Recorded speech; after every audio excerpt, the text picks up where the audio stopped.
Hello दोस्तों, सभी को राधे राधे। मैं राम प्रवेश रीजोनेट क्लासेस में स्वागत करता हूं। हम लोग पढ़ रहे हैं ट्वेल्थ केमिस्ट्री के एनसीईआरटी के क्वेश्चन सीरीज़, जिसमें चैप्टर चल रहा है आपका केमिकल काइनेटिक्स। और केमिकल काइनेटिक्स का आज क्वेश्चन नंबर 30, और क्वेश्चन नंबर 30 मीन्स ये आज की सीरीज़ का लास्ट क्वेश्चन है। मतलब केमिकल काइनेटिक्स के एक्सरसाइज के क्वेश्चन आज फिनिश हो रहे हैं। तो चलिए देखते हैं लास्ट क्वेश्चन 30 दिया क्या है और सॉल्व कैसे करेंगे। तो 30 में दिया है कि अगर आपके पास एक रिएक्शन है कोई भी, तो उसमें बोला गया है the rate of a reaction quadruples when the temperature change from 293 kelvin to 313 kelvin.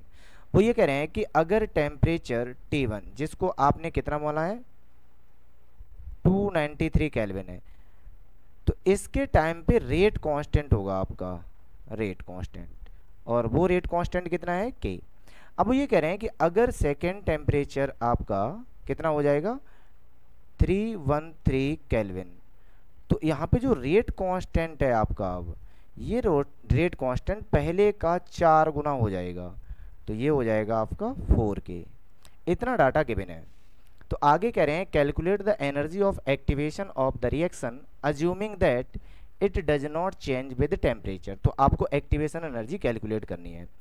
अब अगर एक्टिवेशन एनर्जी कैलकुलेट करनी है तो इसके लिए हेल्प लेनी पड़ेगी मुझे अर्हेनियस इक्वेशन की। तो अर्हेनियस जो इक्वेशन होती है वो होती है आपकी rate constant equal pre exponential factor E exponential minus E A upon R T. ये इक्वेशन फर्स्ट होती है बेसिक इक्वेशन।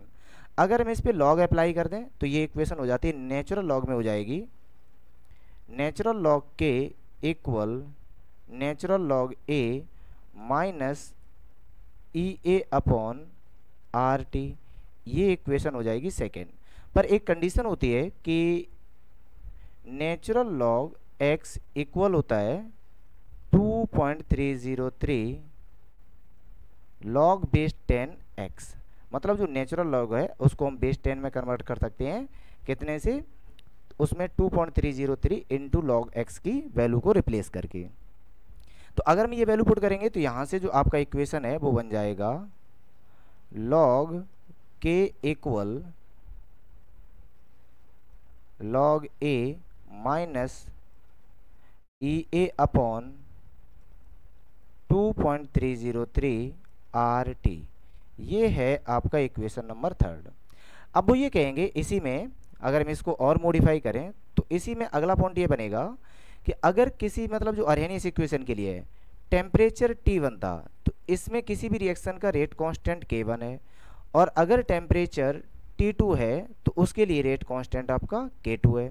तो इन दोनों की अगर हेल्प लें तो इससे जो हमारी नई इक्वेशन बनेगी वो बनेगी log K2 upon K1 equal E A upon R, और ये आपका लॉग है तो इसलिए मल्टीप्लाई हो जाएगा 2.303।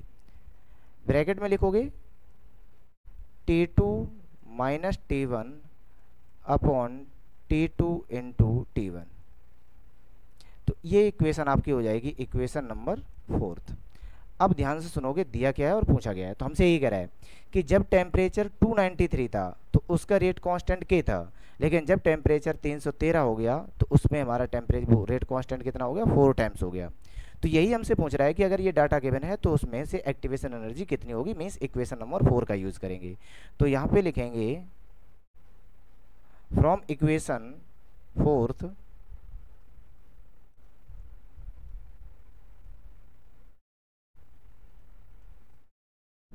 ये क्या बनेगा आपका log K2 upon K1 equal minus E A upon 3.3 R T2 minus T1 T2 into T1 इतना बनेगा। तो चलो वैल्यू पुट करते हैं। तो वैल्यू जब पुट करोगे तो ये इक्वेशन बन जाएगी हमारी लॉग, और यहाँ से वैल्यू पुट करेंगे हम लोग K2 अपॉन K1।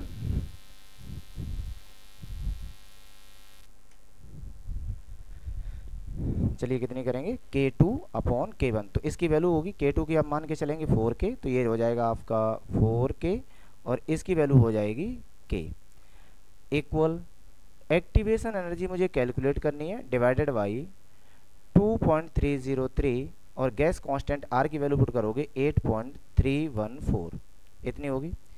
अब यहाँ से टेम्परेचर, तो टेम्परेचर में एक जगह है T2 जिसकी वैल्यू है आपकी 313, और एक जगह है आपकी 293, तो ये आपका T2 हो जाएगा और ये हो जाएगा आपका T1।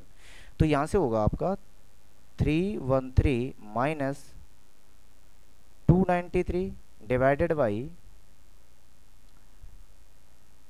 293 मल्टीप्लाई बाई 313, इतना बनेगा। तो चलिए इसको और सॉल्व करेंगे आगे, और हम लोग कैलकुलेट करेंगे। तो यहाँ से जब इससे डिवाइड करोगे तो कैसे क्या होगा, log 4, और log 4 को हम लिख सकते हैं 2 log 2 इक्वल एक्टिवेशन एनर्जी। अब यहाँ से जो 2.303 है इसका मल्टीप्लाई कर ले रहे हैं, 2.303 multiply 8.314 that is equal to 19147, ये हो जाएगा 19.147। और यहाँ से इसको सॉल्व करोगे तो ये 13 में से 93 जाएगा, तो ये बचेगा आपका 20, और अपॉन में हो जाएगा 293 इंटू 313। तो log 2 की वैल्यू कितनी होती है, log 2 की वैल्यू होती है 0.301, तो ये हो जाएगा आपका log 2 दैट इज 301, और 301 का मल्टीप्लाई करोगे तो इससे जो फाइनल आंसर मिलेगा वो मिलेगा मुझे 0.602। अब ध्यान सुनोगे, जब हम लोग इसको सॉल्व करेंगे तो सॉल्व करने चलो पहले उसको नोट ही कर ले रहे हैं। तो ये activation energy divided by 19.147 into 20 divided by 293 and 313। तो यहाँ से जब हम सॉल्व करेंगे तो ये तो यही रहेगा, एक्टिवेशन एनर्जी कैलकुलेट करेंगे तो एक्टिवेशन एनर्जी आपकी हो जाएगी 0.602 into 19.147 into 293 into 313 whole divide by 20। तो यहाँ से हम डायरेक्ट वैल्यू कैलकुलेट करके लिख दे रहे हैं, आप अपना खुद से सॉल्व करके जरूर करेंगे।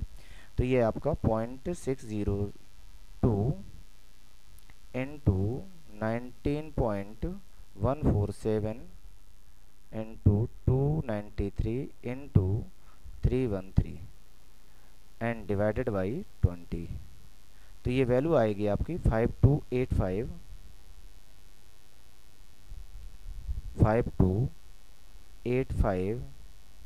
4.1619 एक्टिवेशन एनर्जी है, तो ये हो जाएगा जूल पर मोल, इतनी इसकी वैल्यू आने वाली है।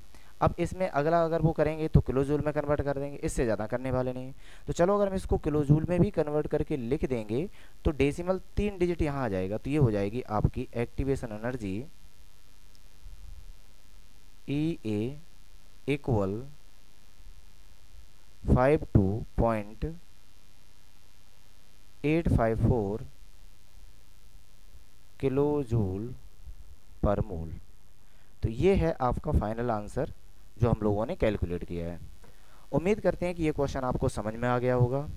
अगर क्वेश्चन को समझ में आ गया है और वीडियो आप पहली बार देख रहे हैं तो चैनल को सब्सक्राइब कर लें, ज़्यादा से ज़्यादा दोस्तों को शेयर करें और लाइक ज़रूर करें। जो भी आपकी कमेंट हो तो कमेंट भी इसमें ज़रूर शेयर करें। वीडियो देखने के लिए बहुत बहुत धन्यवाद आपका।